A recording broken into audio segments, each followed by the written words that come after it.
Andy Edwards. Never heard of him.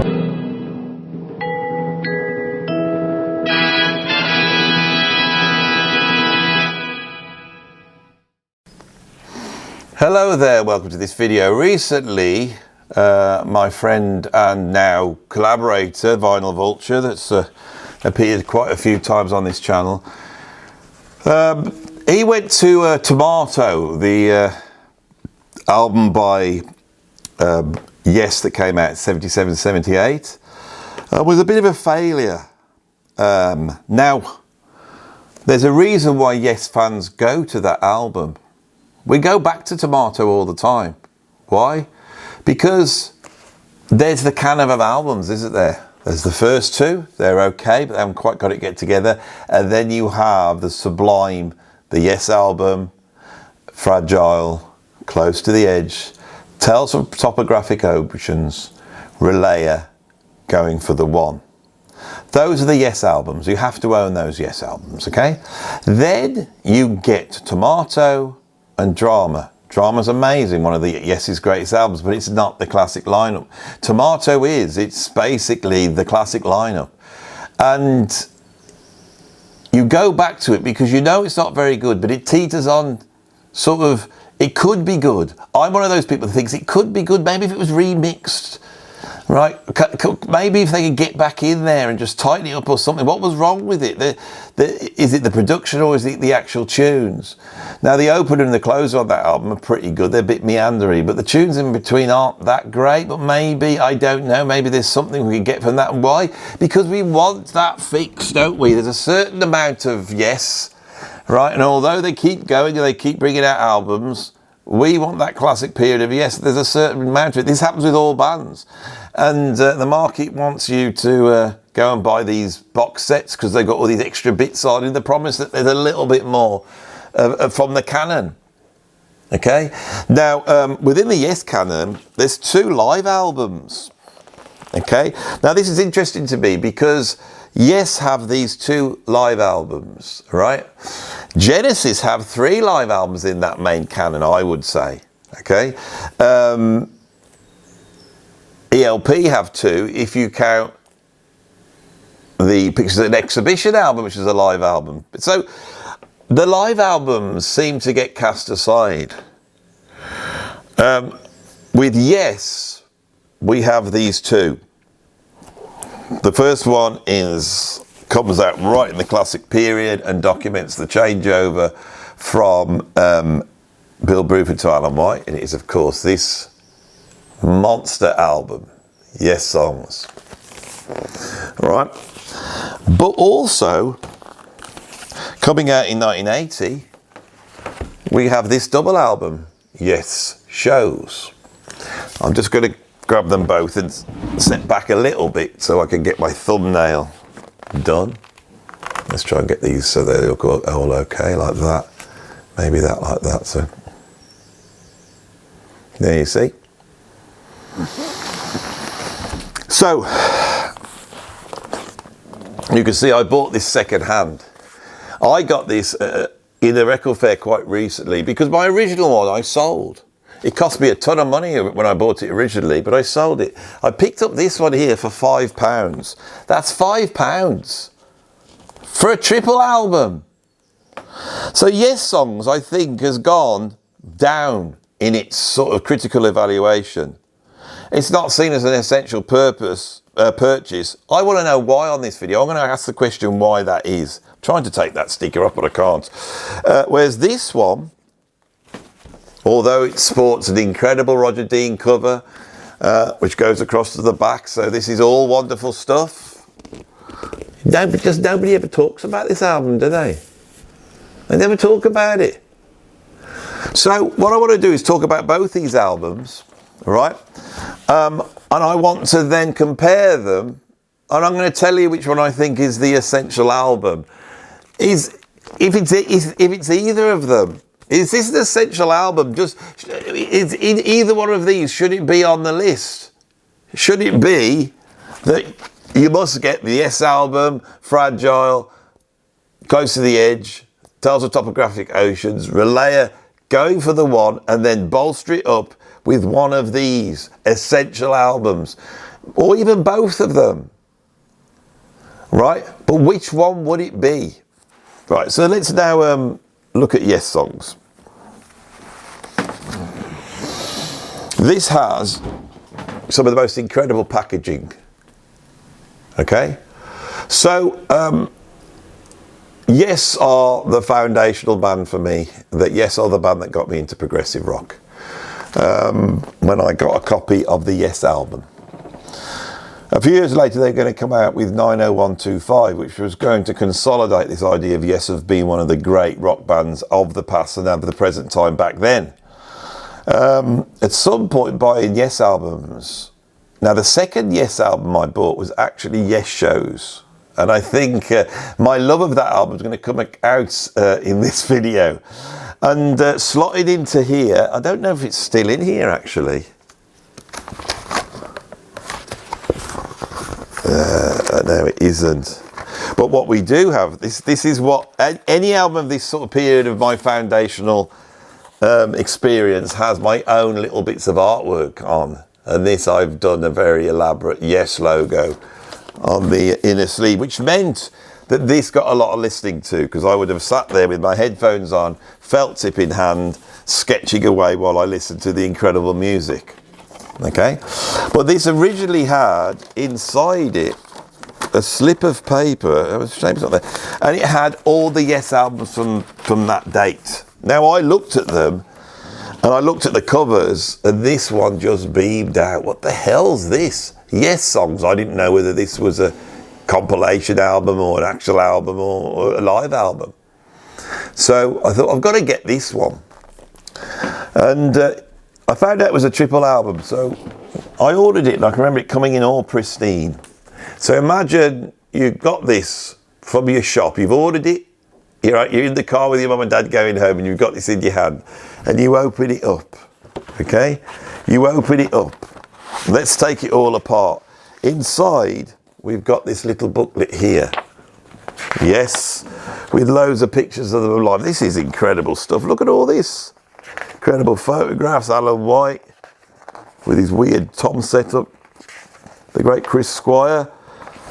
You know, iconic photo. This is back when there's no end to it. This is the only time we get a chance to see these guys. So you get to see Rick Wakeman in his full, you know, Gold Cape experience going there.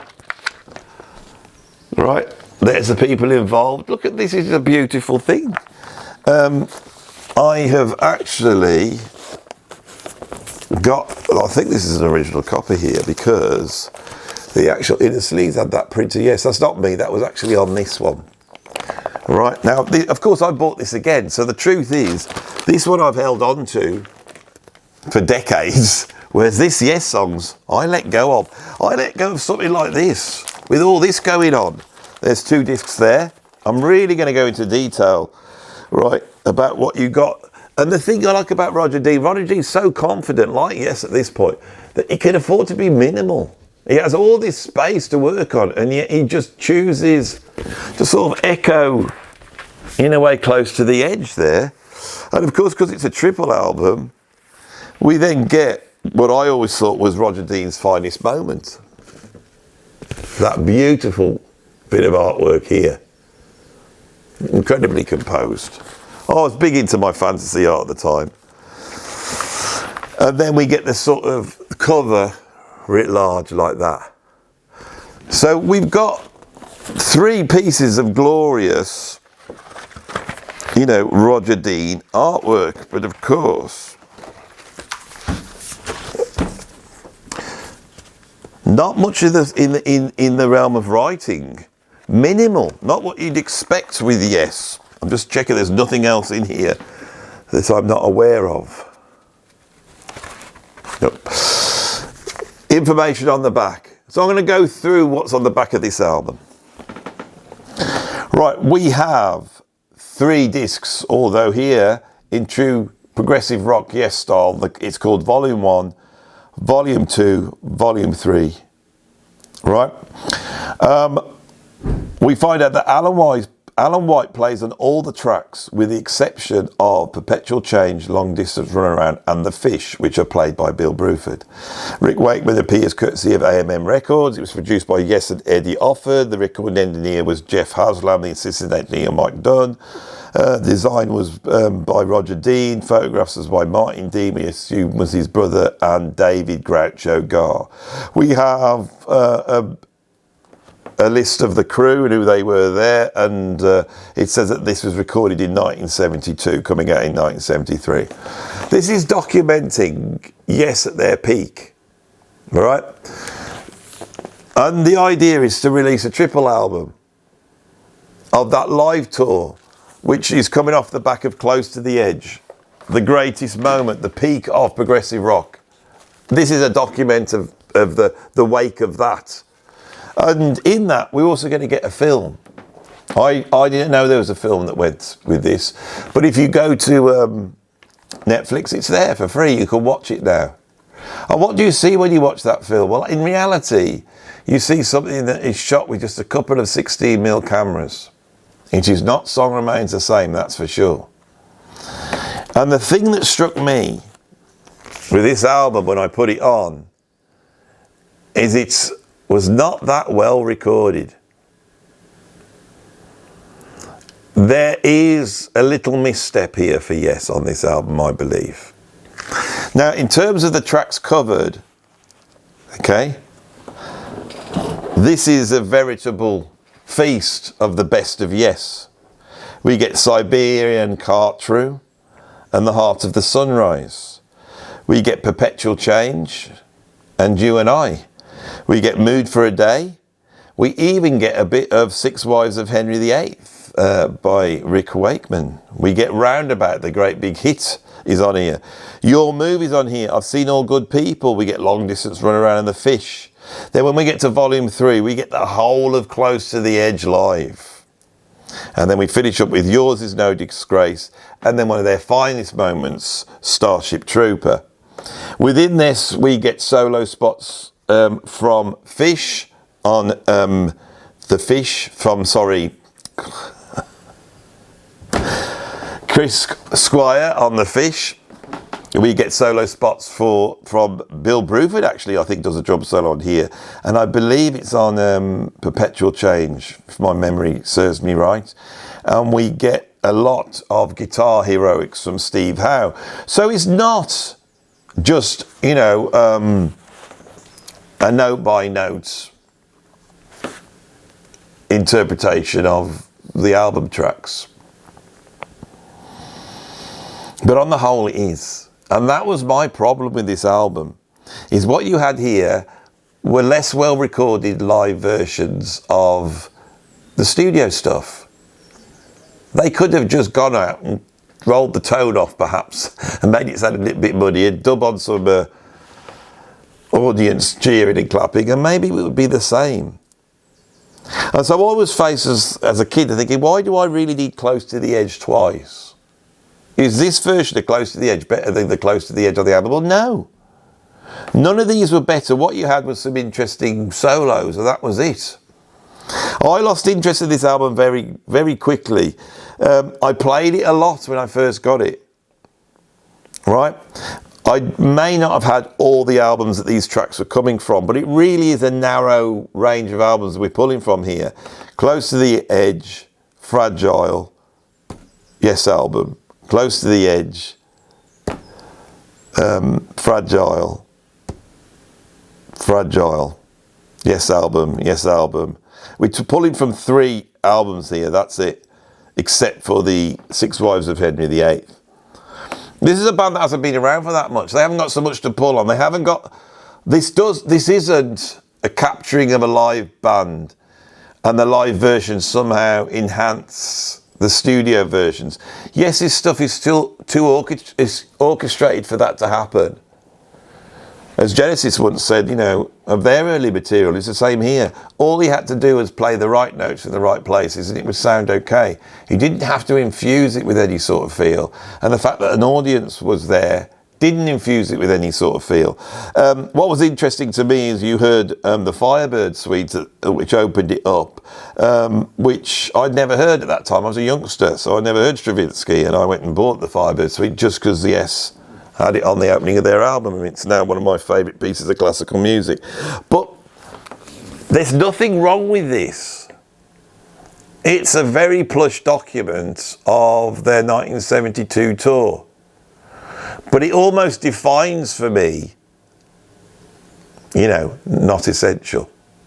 The artwork doesn't seem like that. The artwork seems that this should be, it's their most biggest and epic thing. This is a disc longer than Tales from Topographic Oceans. They're the most opulent. But I just feel that this has become, rightly so, a footnote in the history of Yes. Right? And it's surprising because it's such a beast of an album. Now, if we go over to ELP and we look at their triple album they brought out roughly at the same time, it's perhaps their finest moment. And when I come to that, I may be saying this is the best album to get by ELP. But you would never say that. No one's going to say, don't go and get Fragile and Close to the Edge and the Yes album. You don't need it. Just go and get it. It's got virtually all the songs on it and you've got all the best ones. No one's going to say that. It could have been like that perhaps if it was produced different, recorded differently. But now we move to this one. Again, beautiful album. Double album. Incredible artwork here from Roger Dean. You open it up. Now this documents a different Yes. Right, it's the later 70s, Yes. They were out on tour. This is called for a number of tours, and this is when they were playing in around with that revolving stage. You see that in various different stations of the clock here. Right, so on here, just 2 discs. It opens up with a version of Parallels off Going for the One. That comes from the 1977 tour. It features John Anderson, Steve Howe, Chris Squire, Rick Wakeman and Alan White. That's followed up with Time and a Word, which of course is taken from their second album, which originally had Peter Banks on and Bill Bruford. Here we have John Anderson, Steve Howe, Chris Squire, Rick Wakeman and Alan White playing Time and a Word. And then it finishes with Going for the One, off Going for the One. This is from the 1977 tour, features the same lineup. Then we get, on side 2, taken from the 1976 tour, Gates of Delirium. Same lineup, except instead of Rick Wakeman, we've now got Patrick Moraz. Patrick Moraz, some more Patrick Moraz to delve into. It's interesting. Side 3, we have from Tomato, Don't Kill the Whale. Okay, that's taken from 1978, standard lineup. But then, from 1976, we get Ritual, split in 2, across the end of side 3 and the beginning of side 4, with Patrick Moraz. So now we get a bit of the Moraz playing non-Moraz stuff. And then it finishes with Wondrous Stories. Okay? To me, this run of tunes is far more interesting. Now, what's the production like on here? Absolutely crystal clear. It's exciting. It's alive. This is brilliant. And if I now go back through what we get here, I'm going to tell you where I think these versions improve on the studio versions. Parallels, right, and Going for the One are great rocking tunes by Yes. Now, Going for the One is one of my favourite albums, but I have a tiny issue that I don't feel on side 2. I don't get it on side 2 with Wondrous Stories and Awaken. The use of reverb and the opulence of the mix and production, right, which is different to the sort of tightness that we get on Close to the Edge. Tales from Topographic Oceans has it somewhat. And when you listen to Tales from Topographic Oceans, I feel that Alan White's drums are coming in and out. Sometimes they sound okay, sometimes they sound terrible, very boxy and very echoey. we're lacking that precision that Bruford had. But Alan White then on Relayer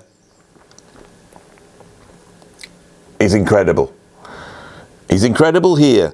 I feel that this version of Parallels, and going for the one on the first side here, a little bit more visceral, is what Yessongs should have done with the tracks. It's a little bit more visceral. I'm not saying they're better, but for me they rock even a little bit harder. The version of Time in a Word here is much better than the one on the album Time of the Word. And Time of the Word's a bit of a failure, being as it was some sort of, as everyone was doing in 1970, trying to put a rock band with an orchestra. Most of them failed, you know. Here we just have the raw song played by the classic lineup, and this was always one of my favourite Yes moments. Eventually when I got Time of the Word and I realised that there was nothing really on as nice as that on the album. It was a letdown really. Right, but now we go to side 2. The Gates of Delirium from 1976. Right, this is just my personal choice. Maybe it's because I heard it here first, but this is the version of Gates of Delirium for me. All right, because Gates of Delirium is about warfare. It's about this sort of battle, and in the studio on Relayer, that's done with trickery and smashing loads of metal about, and you know, creating this sort of great big world. Here they have to do it live, and it becomes more of a channeling of almost like free jazz. It's way out. And the fact is, Gates of Delirium is so heavy, it's so chaotic, that it suits the live environment way more than, say, Close to the Edge does on here. For me, this is the version of Gates of Delirium. So all of this is better than the studio version. It doesn't mean you don't have the studio version. It's just when you get this, you get something else to get your teeth into. Right, side 3, we get Don't Kill the Whale. I don't like the version on Tomato, and I don't like the version here. It lasts for 4 minutes. Then we get Ritual. And this time we have the virtuosity of Patrick Moraz all over this tune. And it's extended out, right? This actually lasts a whopping 28 minutes. It's quite shocked, 28 minutes we have here of Ritual. So there's so much more going on here.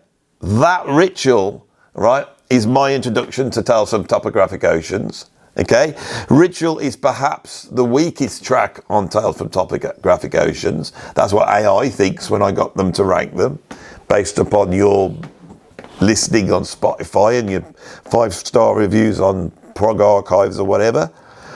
This rehabilitates that. It's incredible. And then Wondrous Stories at the end. Well, it's okay.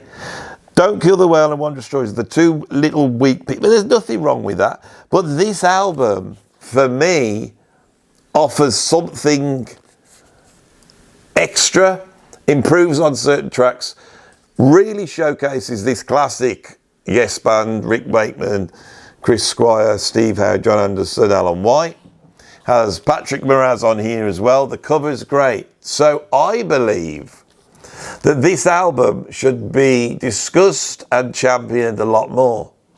And I believe that this is actually a really great introduction to Yes.